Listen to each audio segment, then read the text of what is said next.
Welcome, I'm Geeta, Mohan, and you're watching World Today. Now, world markets won a reprieve on Tuesday after 3 days of heavy selling that wiped trillions of dollars off the value of shares. But caution prevailed, with focus on whether Washington might be willing to negotiate on some of its aggressive tariffs. Wall Street's main indices opened sharply higher on Tuesday after a bruising sell-off that has wiped out trillions of dollars since last week. U.S. President Donald Trump said on Tuesday that he discussed tariffs, shipbuilding, and potential energy deals in a great call, is what he's calling it, with acting South Korean President Han Duck-soo. Trump, in a social media post, said, and I quote, "We have the confines and probability of a great deal for both countries. The top team is on a plane heading to the U.S. and things are looking good." While the markets gingerly start to look up, U.S. President Donald Trump and China sparred over tariff hikes and other retaliatory moves on Tuesday. Adding fuel to the fire, U.S. Vice President J.D. Vance, in an interview to TV News yesterday, called Chinese people peasants. China was quick to respond, calling VP Vance's remarks ignorant and disrespectful. I think it's useful for all of us to step back and ask ourselves, what has the globalist economy gotten the United States of America?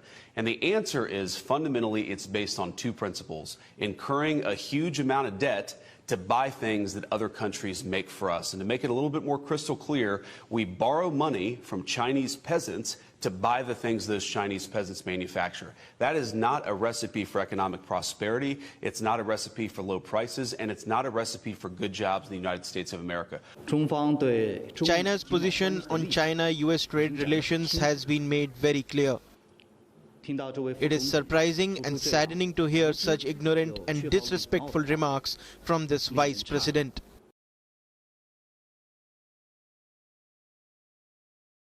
This war of words is just another fodder in the all-out tariff war between America and China. The U.S. president has announced an additional 50% tariff on China in less than 48 hours after Beijing announced a tit-for-tat 34% tariff on the United States of America. Reports say China is mulling a multi-front economic pushback. We have many countries that are coming to negotiate deals with us, and they're going to be fair deals, and in certain cases they're going to be paying substantial tariffs. There'll be fair deals. With China, as you know, against my statement, they put a 34% tariff on above what their ridiculous tariffs were already. And I said, if that tariff isn't removed by tomorrow at 12 o'clock, we're putting a 50% tariff on above the tariffs that we put on. So they've gone for years. They've become a rich country because of people, again, that were in the White House that allowed this to happen. Hundreds of billions of dollars a year they'd make on us on trade, and it shouldn't be that way. And I have a great relationship with President Xi. I hope it's going to stay that way. I have great respect for China. Chinese make up for nearly 20% of Asian Americans, with nearly 5.4 million people. Like all immigrant communities, they rely heavily on goods imported from mainland China. But now, with the tit-for-tat tariff policy, those daily items are going to be very dear. And now that, because many imports coming in paying high tariffs, so they will be translating into more higher costs for the wholesaler, the importers, and then it will be trickling down to the retailers. And guess what? Toward the end, it's all consumers are paying for it. Soy sauce, noodles, starch, this is a basic consumer product. Day to day, they use a lot and a large volume. But you put up that much tax on it, that will jet up the price a lot. Right now, the tax is 54%. Once we run out our inventory, definitely we're going to raise the price of 54%. After this week, we might going to increase the price for those the products. I mean those in the ingredient and then the sauce. How much they pretend, how much they're going to increase the price for us. Let's break down the mathematics of Trump's tariffs on China. With a fresh 50% tariff threat looming that comes on top of the 34% reciprocal tariffs slapped on April 2nd, and an early 20% for failing to curb fentanyl flow into the United States. The total tariff can go up to 104%. This is not taking into account the pre-existing tariffs of 7.5% to 25% from Trump's first term as president. China is unfazed, calling Trump's tariffs blackmail and disruption of the global economic order. The Xi Jinping administration says they will not hesitate to fight back. The Chinese government strongly condemns and firmly opposes such actions. The US approach is a typical act of unilateralism, protectionism, and economic bullying, which causes harm to others while backfiring on itself. China is considering a multi-front economic pushback. First in line is a ban on Hollywood films. This will hit US studios as their films earned nearly $585 million in China in 2024 alone. China may also suspend its fentanyl cooperation with the United States, target US intellectual property benefits, and finally impose curbs on trade in services. Pressure, threats and blackmail are not the right ways to deal with China. China will surely take necessary measures to resolutely safeguard its legitimate rights and interests.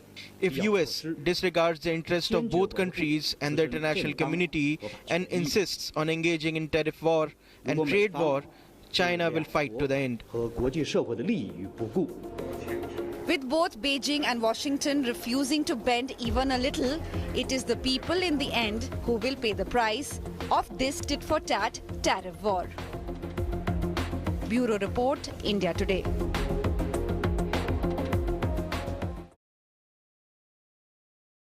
Joining us now on the broadcast is economist Santosh Mehrotra, also visiting professor, Center for Development, University of Bath. Santosh, thank you so much for joining us here on the network. We're looking at a massive tariff war between the United States of America and China. But is this a game of who's going to blink first? And in the meanwhile, how much is either side really going to lose? Both sides are going to lose significantly. I think most important is the fact that we in India and everyone around the world need to understand that even though Mr. Trump and his team appear confused and inconsistent, they're very clear-eyed about what they want to achieve. I just want to share with you what I believe has already been said by Treasury Secretary, who's himself, the Scott Bessent is who I'm talking about, who's himself a hedge fund billionaire. He's spoken about a global economic reordering that he intends to shape to the benefit of the US elite. And it's important that Scott Bessent, the Treasury Secretary, is only echoing what Trump's new chair of the Council of Economic Advisors, Mr. Steve Moran, has written in a lengthy paper, which is called A User's Guide to Restructuring the Global Trading System. And that was written just a few weeks before his appointment as the chair of the Presidential Economic Council's advisors. So the objective is, of the US, that if they raise tariffs, what will happen is that exporters will not be able to export as much to the United States. So the current account deficit of the United States will fall, and the massive dollar reserves that are held by the debt creditors of the US, meaning those who have built up trillions of dollars of foreign exchange reserves, which are actually held in the United States in the form of US Treasury bonds in the US, Right. On that, the United States government can default. In other words, it can say, look, what we are doing is that we are running up massive current account deficits because you are selling too many goods to us. Now, Right. you and I may well believe that this is stupid logic, and it certainly is. There is no question. It's stupid logic for the following reason. Let me just explain for the benefit of your viewers.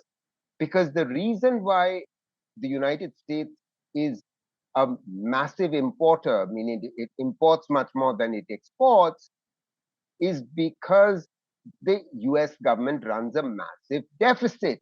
One. Right. And secondly, the American consumers, they borrow and spend. They That's true. borrow on their credit card and spend, which is the Professor reason why Mehrotra, they, yeah. yeah, so what you're actually saying is that US does not have the absorption power. But in that, we also have to look into how it now then deals with India in this entire tariff war. Now, please stay on with us. We continue with our coverage after Black Monday on Dalal Street. Tuesday marked a new beginning for the Indian market. Dalal Street showed signs of recovery on Tuesday after a stormy start to the week. Despite the sharp fall on Monday, the Nifty managed to stay above the 22,000 level, which is considered an important support level. The Sensex jumped 902.75 points to reach 74,000, marking a rise of more than 1.5% for both indices. Meanwhile, government sources have said the PMO is monitoring impact on Indian share market and it is working towards cushioning impact on the economy.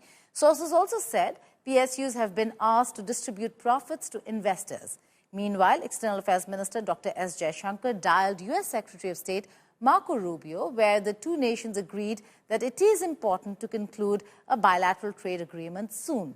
U.S. Trade Representative Jameson Greer at the Senate Finance Committee hearing on Tuesday said India is reducing tariffs, but also criticized it for being tough on tariffs and being protectionist. The administration has announced it's negotiating an agreement also with India, and it appears already to be yielding results, such as India dropping its digital services tax. Although India has high tariffs, its non-tariff barriers are just as significant, if not more so. Will you try to include commitments on matters such as intellectual property, technical barriers to trade, and science-based agricultural rules to take on those barriers? Yes, and I have a standing call with my Indian counterpart to address these very issues. Professor Mehrotra, if I could come to you on how this pans out for India. The tariffs are high, they're huge. What's the impact that you think India could have? Because they expect not just reducing of tariffs, but also removal of non-tariff barriers. Well, the India case is a slightly different case. I think we need to appreciate this. India's government had actually increased its tariffs over the last 7 or 8 years. India's tariffs used to be much lower than they have been for the last 7 or 8 years. And we were behaving in a protectionist manner, and this was actually raising our own costs because there are significant imports which go into products we produce domestically for export. The import intensity of our exports is actually quite high. The capital intensity of our exports is quite high. So this was hurting our own exports because we were maintaining relatively high tariffs. We should have been reducing tariffs in any case. Our tariff rates were higher than those of China, higher than those of Vietnam, etc. It's another matter that now our tariff rates are planned to be brought down in the process of negotiation. It's not a very good thing that the Indian government, even on the 1st of February on the budget, had reduced our tariffs, because that should have been done as part of a negotiation. Doing it in advance is actually shooting yourself in the foot, because if it was done as part of the negotiation, it would have given the US for us to say, look, you want us to reduce tariffs? We are reducing tariffs. Right. But if you reduce them in advance of the start of negotiations, then you have to go several steps further. So, right. we'll have to be, it's very important that as we proceed in these bilateral trade negotiations, and by the way, let's just be very clear, this is not going to be a free trade agreement. We will be negotiating on the size of the tariffs on both sides. Right. Anyway, bottom line is that we must not be spineless in this matter. Please note that although initially on the 2nd of April, pharmaceuticals were excluded. Let me just make this one sentence. This is a very important point. Pharmaceuticals are a very large Indian export. Please appreciate this. Now, he had left, the US administration had left out pharmaceuticals from raising tariffs on import. Now, he's already talked about raising tariffs on pharmaceuticals as well. So we are going to be hurt. That's true. So, so we have to be very careful in our negotiations.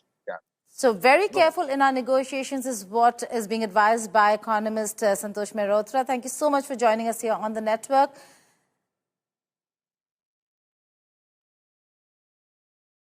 Israeli strikes on the Gaza Strip overnight and into Tuesday killed at least 25 people, including 8 children and 5 women.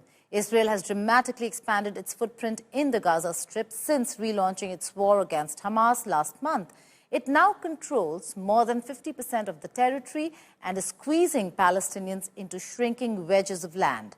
The US president, who met Israeli Prime Minister Benjamin Netanyahu at the White House on Monday, said that he would like to see the ongoing war in Gaza come to an end, pointing to what he believes is a not-too-distant future for peace. I think it's something that we would be involved in, but, having a peace force like the United States there, controlling and owning the Gaza Strip would be a good thing. The humanitarian crisis in Gaza continues to deepen, with Israeli forces targeting what they claim are Hamas strongholds. Civilian casualties are mounting. Since Israel's second wave of attacks began, almost 1,000 people have been killed. And aid agencies warn that Gaza is on the brink of total collapse, with food, water and medical supplies running dangerously low. And amid this devastation, Donald Trump has put forward his dramatic and divisive plan of Gaza yet again. Israeli Prime Minister Benjamin Netanyahu came calling, and the US President put forward his solution. You know what I call it? A great location that nobody wants to live in, because they really don't. And when they have good living, real living, where Hamas and all of the problems they have, the level of death on the Gaza Strip is just incredible. And I've said it. I don't understand why Israel ever gave it up. Israel owned it. It wasn't this man, so I can say it. He wouldn't have given it up. I know him very well. There's no way. They took oceanfront property and they gave it to people for peace. How did that work out? Not good. President Trump wants a total reconstruction of Gaza led by the US, with promises of jobs, housing and infrastructure. Prime Minister Netanyahu, though careful not to endorse Trump's plan outright, acknowledged the need for new governance in Gaza. The President put forward a vision, a bold vision, which we discussed as well, including the countries that might be amenable and are amenable to accepting Palestinians of their free choice if they choose to go there. And I think that's the second thing that we discussed. But the hostages came right on top. This same proposal earlier sparked outrage, and the two-nation theory has been there as a solution for decades now, but never materialized as a proper answer in reality. With Harsh Rajput, Bureau Report, India Today Global. Donald Trump's peace solution for Gaza is not what other Middle East countries agree on. Neither do people of Israel and Palestine.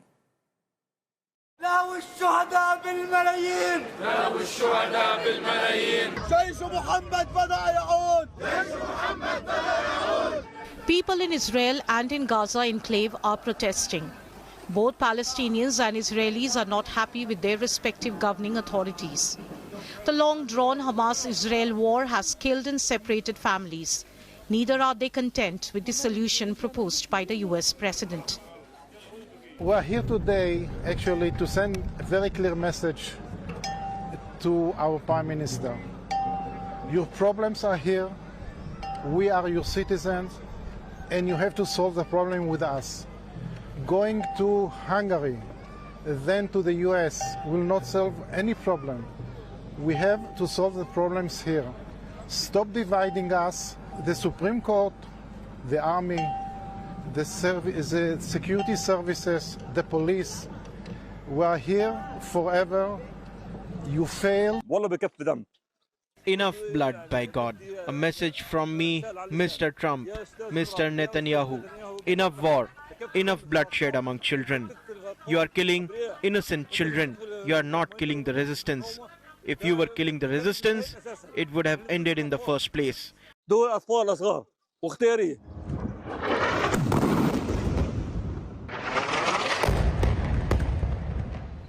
Egypt and Jordan, key regional players, have rejected any idea of absorbing Palestinian refugees. Arab nations and human rights groups warn that forcibly removing the population from their homeland violates international law and could ignite regional unrest. A few months back, in a joint statement, France, Jordan and Egypt supported the idea of the Palestinians regaining control of Gaza, a proposal long dismissed by Israel. France also agrees with Egypt on one major point, and I want to reiterate it here forcefully. We firmly oppose the displacement of populations and any annexation of Gaza or the West Bank.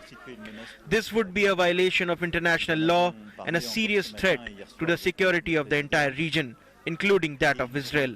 Hamas must have no part in this governance and must no longer pose a threat to Israel.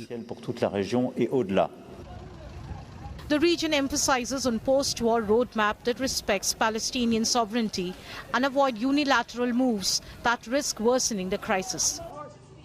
In this, the US president's plan appears more like a bold campaign statement than a diplomatically viable roadmap. But the timing, as Israel escalates military operations, could shift global discourse. Trump may well push forward with this idea, putting Washington at odds with not just the Arab world, but potentially Europe too. For now, his vision faces massive political, ethical and logistical hurdles. With Harsh Rajput, Bureau Report, India Today Global. And here are some other international stories from across the globe in World at a Glance.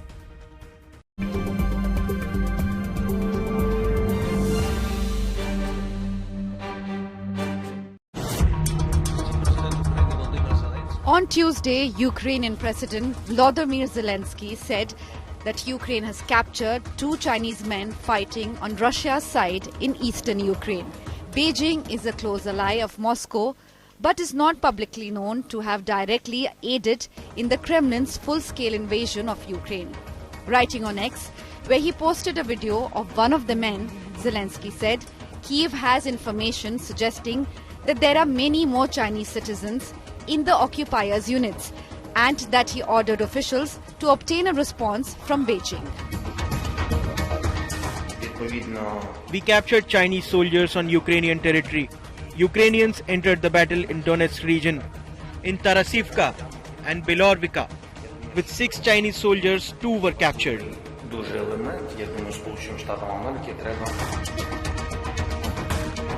It was a victory for the Trump administration when the US Supreme Court lifted a ban on deportation of undocumented migrants using a wartime law, Alien Enemies Act. But the court said the migrants should be given the chance to challenge their deportation.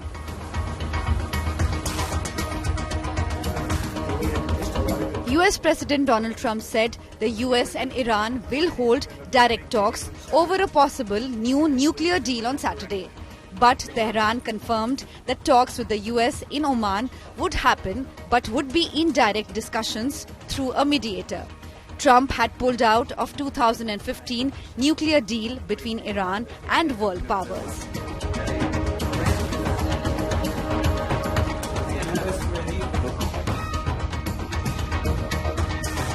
Captain Tahavvur Hussain Rana is to be extradited to India from the US. Rana is a former doctor of the Pakistan Army who fled to Canada from Pakistan and was recruited as an LET sleeper cell member by Pakistani-American terrorist David Coleman Headley before the 26/11 Mumbai terror attacks.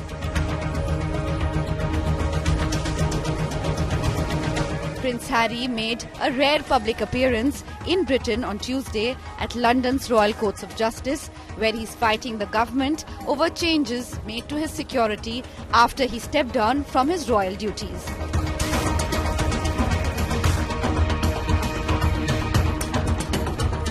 Madonna and Elton John have made amends after a years-long feud that saw the two publicly trading barbs against each other since 2004. Madonna shared a photo posing with him as proof that the pair are now friends. "We finally buried the hatchet," Madonna wrote in the caption. She added that John had written a song for her and wants to collaborate.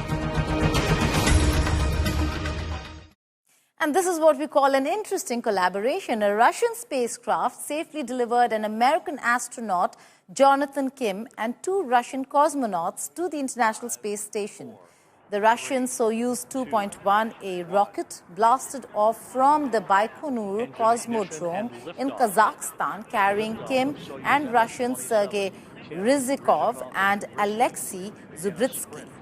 3 hours later, they docked with the ISS. Once the hatches were opened, Kim and the Russians were shown smiling and hugging their companions on the station, which now has 10 people on board, including 4 NASA astronauts, 5 Russians, and Japanese astronaut Takuya Onishi.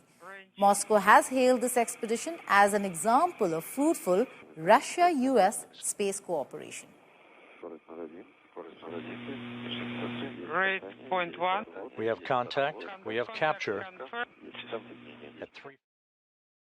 Well, that's all in this edition of World Today. But before I go, the dire wolf is back. This is Romulus and Remus. They are the world's first ever de-extinct animals. They have a sister, Khaleesi, who was just 2 months old.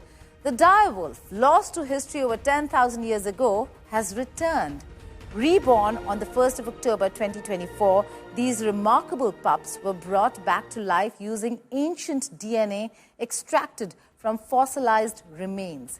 These 2 wolves were brought back from extinction using genetic edits derived from a complete dire wolf genome, meticulously reconstructed by colossal biosciences from ancient DNA found in fossils dating back 11,500 and 72,000 years. Domestic dogs were used as surrogate mothers to bring Romulus and Remus and their sister Khaleesi to the world. Soon after the dire wolves news broke out, it started trending on internet, and in no time, it became one of the trending topics on X. Enjoy the visuals. Goodbye and take care.